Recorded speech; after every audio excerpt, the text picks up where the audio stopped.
Carl Jung and the Human Psyche. Carl Gustav Jung, a Swiss psychiatrist and psychoanalyst, is one of the most influential figures in modern psychology. Known for founding analytical psychology, Jung's work went far beyond simple clinical diagnostics. He delved deeply into the soul, the unconscious, and the spiritual dimensions of human experience. His concepts such as the collective unconscious, archetypes, individuation, and the shadow self continue to shape psychological theory and therapeutic practice today. Jung was deeply interested in human suffering. He believed that pain, trauma, and emotional wounds, especially those left unaddressed, leave profound imprints on the psyche.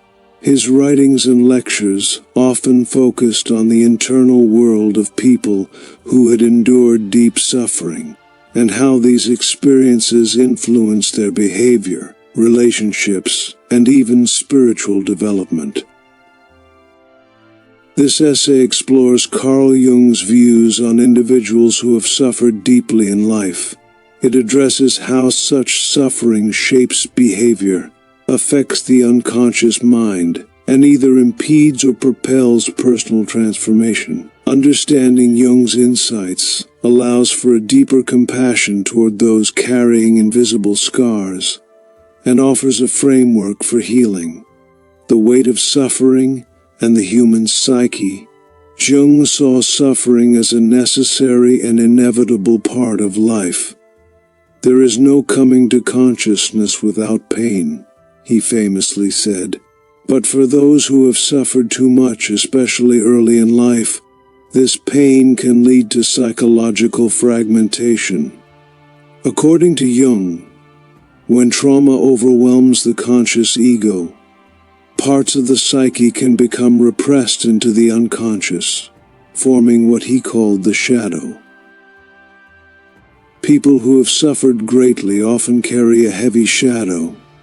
This can manifest in behaviors like withdrawal, emotional numbness, or disproportionate anger.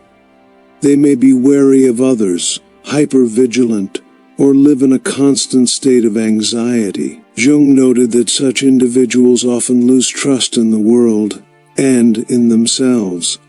Their inner life becomes dominated by fear, shame, or a sense of brokenness.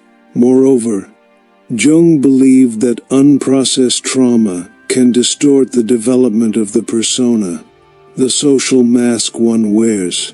A deeply wounded person might construct a false self, pretending to be well adapted while concealing a chaotic inner world.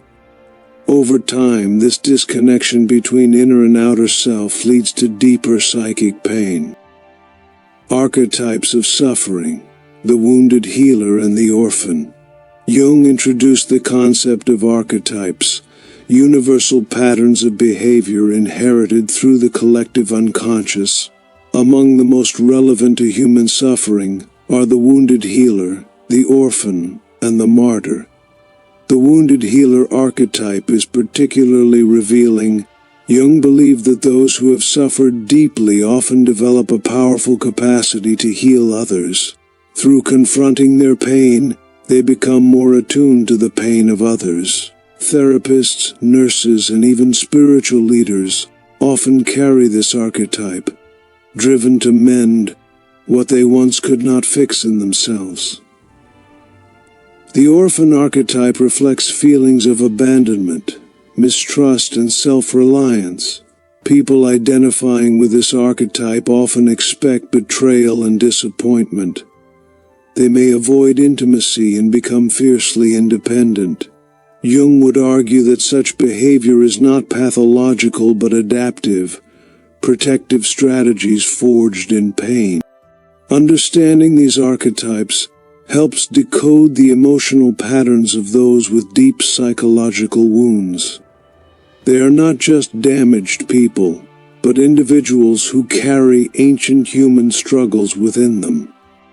The shadow and repression and trauma survivors. Perhaps Jung's most powerful contribution to understanding the psychology of suffering is his theory of the shadow. The shadow includes all the parts of ourselves we reject or deny, often because they are painful, shameful, or socially unacceptable. In people who have suffered too much, the shadow can be enormous. Rage, helplessness, hatred, and grief are often buried because they feel overwhelming or dangerous. But the more these emotions are repressed, the more likely they are to manifest in unconscious behavior, sometimes as aggression, depression, or self-sabotage. Jung stressed that healing requires facing the shadow. One does not become enlightened by imagining figures of light, he said, but by making the darkness conscious. This means acknowledging the parts of oneself formed through pain and integrating them rather than banishing them. The process is difficult, especially for those who have endured prolonged suffering. Yet Jung believed that confronting the shadow is the only path to individuation, the journey to becoming one's true whole self. Post-traumatic behavior through Jung's lens. Carl Jung's insights help explain many behaviors commonly associated with trauma. People who have suffered deeply often distrust authority and institutions, experience chronic feelings of emptiness, attach too quickly or not at all, display self-destructive patterns, use humor or intellect to mask pain, avoid silence or introspection. Rather than viewing these behaviors as disorders, Jung might interpret them as protective adaptations. They are ways the psyche attempts to restore balance, avoid further harm, or give meaning to chaos. Jung also observed that some trauma survivors develop rich inner lives as they retreat into imagination or spirituality. While this can be a coping mechanism, it can also spark creativity and self-understanding. Suffering, in Jung's model, is not just a wound, it's a doorway.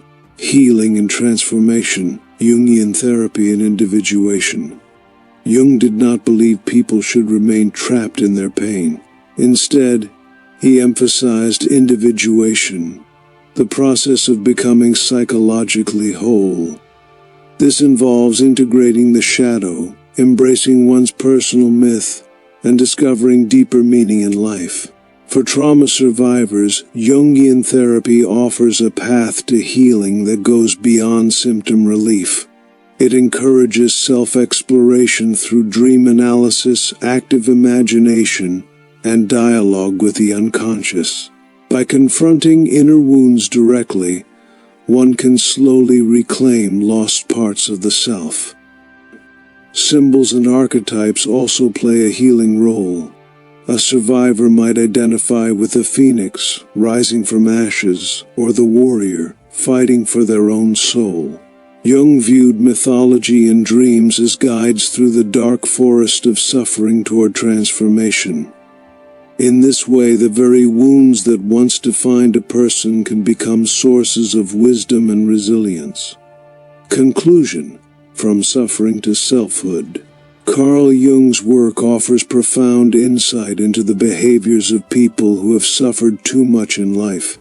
He saw suffering not as a flaw or failure, but as a crucible for transformation. Through concepts like the shadow, archetypes, and individuation, Jung provided a roadmap for navigating inner pain and moving toward healing.